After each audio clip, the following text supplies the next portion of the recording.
शुरुआत में दिखाया जाता है कि डॉक्टर रीड रिचर्ड एक बहुत ही बासलाहियत लेकिन डरपोक फिजिस्ट होता है और उसका ख्याल होता है कि मिलियंस ऑफ ईयर्स पहले कॉस्मिक एनर्जी क्लाउड्स ज़मीन से गुजरे थे, जिसकी वजह से ज़मीन पर एवोल्यूशन हुआ था। और उसकी कैलकुलेशन के हिसाब से एक इसी तरह का क्लाउड ज़मीन के पास से गुजरने वाला था, जिसको स्टडी करने के लिए डॉक्टर विक्टर वॉन डूम, जो इसका MIT का क्लासमेट होता है और अब वॉन डूम इंडस्ट्री का मालिक होता है, इसके पास अपने दोस्त बेन के साथ मिलने के लिए आता है और उसे रिक्वेस्ट करता है जो इसका प्राइवेट स्पेस स्टेशन है, इस पर जाकर इन क्लाउड्स के इफेक्ट्स को स्टडी करने की इजाज़त दे दे। विक्टर इस प्रोजेक्ट को हेड करने और 75% प्रॉफिट हासिल करने पर एग्री कर लेता है और रीड इस बात पर मान जाता है क्योंकि वो कहता है इससे मुझे फ़ायदा हो ना हो इंसानियत को फ़ायदा होगा। और विक्टर अपने साथ अपनी chief genetic researcher Susan Storm, जो कि रीड की एक्स गर्लफ्रेंड होती है, और उसके भाई जॉनी स्ट्रॉम, जो कि एक प्राइवेट एस्ट्रोनॉट होता है और नासा में बेन का जूनियर होता है, लेकिन इस मिशन में बेन का सीनियर होता है, उनको भी साथ ले जाता है। और ये पांचों ट्रेवल करके उस स्पेस स्टेशन पर पहुंच जाते हैं, लेकिन वहां पहुंचकर रीड को अंदाजा होता है कि इसने मिस कैलकुलेशन की थी और क्लाउड उन तक अपने टाइम से पहले ही पहुंचने वाला है। रीड, सुजैन और जॉनी स्पेस स्टेशन की शील्ड को हटाकर बेन को बचाने के लिए जाते हैं, जो बाहर इस टाइम सैंपल रखने के लिए गया होता है, और विक्टर उसके पीछे शील्ड्स बंद कर देता है। बेन फुली एक्सपोज्ड हो जाता है और बाकी सबको माइनर एक्सपोजर होता है। और फिर वो लोग जब घर आते हैं तो उनको पता लगता है कि उनके अंदर स्ट्रेंथ पावर्स आ गई हैं। रीड रबर की तरह स्ट्रेच कर सकता है, सुजैन गायब हो जाती है और फोर्स फील्ड्स बना सकती है।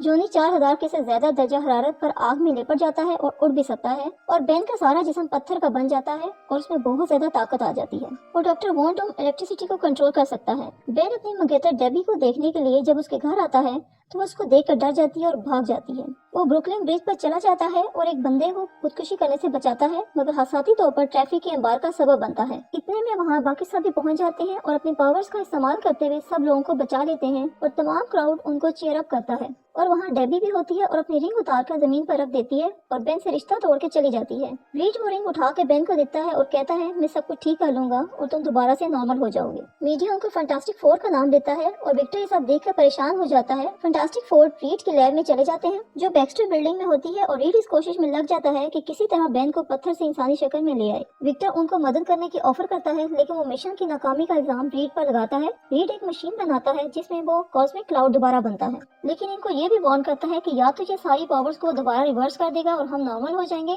या फिर पावर्स को बहुत ज्यादा बढ़ा देगा। लेकिन जॉनी अपनी पावर्स को छोड़ने से ना सिर्फ मना कर देता है, बल्कि वो पब्लिक में बेन, रीड और सुजैन की एबिलिटीज को भी एक्सपोज कर देता है, जिसकी वजह से बेन और जॉनी में छोटी सी लड़ाई हो जाती है। और जॉनी कहता है कि ये पावर्स हमें लोगों की मदद करने के लिए मिली हैं, जिसको वो हायर कॉलिंग का नाम देता है। मीनवाइल विक्टर म्यूटेट हो जाता है, इसका बाजू लोहे का हो जाता है और वो अपने हाथ से इलेक्ट्रिक बोल्ट निकालता है और वो अपनी पावर्स को रिवेंज लेने के लिए इस्तेमाल करता है। और विक्टर रीड और बेन के बीच में लड़ाई भी डलवा देता है, क्योंकि उनकी वजह से सुजैन उनसे दूर हो जाती है। बेन विक्टर के कहने पर रीड से लड़ाई करके बाहर चला जाता है और सुजैन जॉनी को डांटती है कि वो अपनी पावर्स को सिर्फ शोहरत हासिल करने के लिए इस्तेमाल कर रहा है।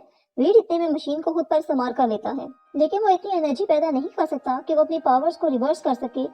ये बात विक्टर सीसीटीवी कैमरा से सुन लेता है और वो बेन को लैब में लाकर अपनी पावर्स यूज करके इस मशीन के जरिए नॉर्मल कर देता है और अपनी पावर्स को मजीद बढ़ाकर बेन को बेहोश करके रीड को किडनैप करके वहाँ से ले जाता है। अब विक्टर अपने मुंह पर लोहे का मास्क चढ़ाकर खुद को डूम कहता है और एक सुपर कूलिंग यूनिट का इस्तेमाल करके रीड को नकारा बना देता है। इसके बाद विक्टर जॉनी को मारने के लिए एक heat seeking missile Baxter building पर फायर करता है। जॉनी से बचने के लिए सिटी से उड़ता हुआ समुद्र के ऊपर गार्बेज डंप पर उस मिसाइल को तबाह कर देता है। सुजैन रीड को बचाने के लिए विक्टर के घर पहुंच जाती है और बेन अपनी गलती पर शर्मिंदा होता है और दोबारा से अपने आप को द थिंग में तब्दील कर लेता है। सुजैन रीड को आजाद करा देती है और वो लड़ते लड़के सड़क पर पहुंच जाते हैं। इतने में जॉनी भी वहां आ जाता है और वो चारों डोम से लड़ने के लिए तैयार हो जाते हैं। जॉनी और सुजैन अपनी पावर्स का इस्तेमाल करके डोम को हीट में लपेट देते हैं और बेन और रीड उसके ऊपर ठंडा पानी डालते हैं और वो थर्मल शॉक की वजह से वहीं पर फ्रीज हो जाता है। आखिर में बेन रीड को बताता है कि मैंने अपनी कंडीशन को कबूल कर लिया है और रीड सुजैन को प्रपोज करता है और वो मान जाती है।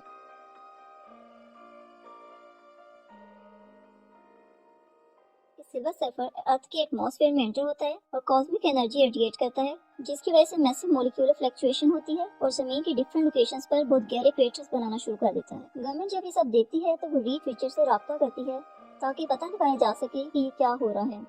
रीड और सू अपनी शादी की तैयारी में लगे होते हैं।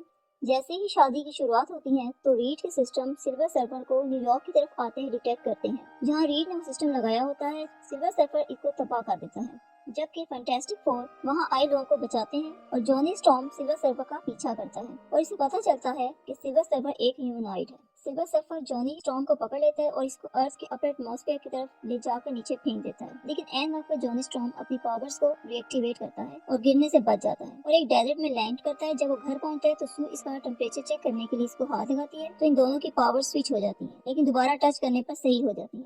रीड जब जॉनी को चेक करता है तो इनको पता चलता है कि सिल्वर सर्फर से एक्सपोजर की वजह से उसका मॉलिक्यूलर स्ट्रक्चर फ्लक्स में है, जिसकी वजह से वह जिसको भी हाथ लगाएगा तो इसकी पावर स्विच हो जाएंगी। सिल्वर सर्फर की कॉस्मिक एनर्जी को ट्रैक करते हुए रीड ये पता लगा लेता है कि सिल्वर सर्फर जिस भी प्लेनेट पर जाकर वो आर्टिफिशियल क्रिएचर बनाना शुरू करता है, इसके 8 दिन के बाद वो प्लेनेट तबाह हो जाता है। लेकिन वो ये क्यों कर रहा है ये जानना जरूरी है और रीड को ये भी पता लग जाता है कि वो नेक्स्ट क्रिएटर लंदन में बनाएगा और वो सब वहाँ पहुँच जाते हैं, लेकिन वो लोग वहाँ पहुँचने में लेट हो जाते हैं और रिवर टेम्स इस क्रिएटर में बैठ जाता है। इसके बाद दिखाया जाता है कि सर्फर लेटवेरिया से गुजरता है जहाँ विक्टर वॉन डूम जो 2 साल से मेटल स्टैचू बना होता है, जो कि हमने फैंटास्टिक फोर पार्ट 1 में देखा था कि कैसे फैंटास्टिक फोर ने इसे मेटल स्टैचू बनाया था, वो आजाद हो जाता है और सर्फर को ट्रेस करता हुआ रसल ग्लेशियर पहुंच जाता है और इसको अपने साथ में लाने की कोशिश करता है, लेकिन सर्फर के ना मानने पर डोम इस पर अटैक करता है। सर्फर गुस्से में आ जाता है और इस पर कॉस्मिक एनर्जी ब्लास्ट मारता है, मगर इस ब्लास्ट से मरने के बजाय डोम की बॉडी जो लोहे की होती है वो हील हो जाती है और दोबारा इस पर स्किन आ जाती है। डोम वापस आकर यूनाइटेड स्टेट्स की मिलिट्री के साथ अपना तजुर्बा शेयर करता है और फैंटास्टिक फोर को भी मजबूरन इसके साथ मिलकर काम करना पड़ता है। इन सबको ये पता चल जाता है कि सर्फर की पावर सोर्स इसका बोर्ड है,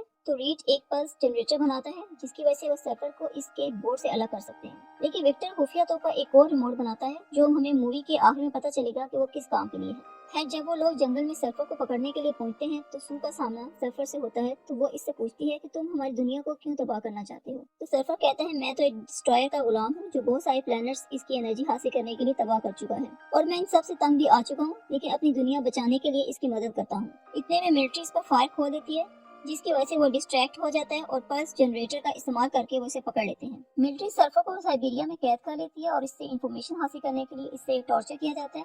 सू अपनी पावर्स का इस्तेमाल करके इसके पास पहुंच जाती है जहां वो इसको बताता है कि इसके मास्टर का नाम ग्लैक्टस है और वो बहुत बड़े क्लाउड की तरह का कॉस्मिक बीइंग यानी कायनाती इंसान है जो अपनी भूख इन प्लैनेट्स को खाकर मिटाता है जिस पर जिंदगी होती है, और सर्फर का बोर्ड ही है जिसकी मदद से इसको पता चलता है कि इसने किस प्लैनेट पर जाना है और अब वो अर्थ की तरफ भी इसलिए आ रहा है। डूम इतनी देर में सर्फर का बोर्ड चोरी करके इस रिमोट की मदद से जो इसने पहले बनाया था इसको कंट्रोल करता है और बोर्ड चोरी करके जाते जाते वो बहुत से फौजियों और जनरल हैगर को मार देता है क्योंकि बोर्ड की वजह से इसमें बहुत ज्यादा पावर आ जाती है। अब वो चाइना शंघाई की तरफ भाग जाता है। फैंटास्टिक फोर सर्फर को आजाद करा लेते हैं और डूम के पीछे लग जाते हैं ताकि इससे बोर्ड लेकर यहाँ से कहीं दूर भेज दें ताकि ग्लैक्टस अर्थ को तबाह न कर सके। लेकिन लड़ाई के दौरान सर्फर को बचाते हुए सू बहुत ज्यादा जख्मी हो जाती है, तो जॉनी सबकी पावर्स एब्जॉर्ब कर लेता है और डूम का रिमोट इसके हाथ से तोड़ देता है जिसकी वजह से वो बोर्ड से अलग हो जाता है और बेन ग्रीम एक क्रेन की मदद से डूम को समुद्र में फेंक देता है। ग्लैक्टस तक भी वहाँ पहुँच जाता है और सू रीड के हाथों में मर जाती है। इतने में सर्फर का बोर्ड वापस मिलने पर इसकी पावर वापस आ जाती है और वो सू को दोबारा जिंदा करके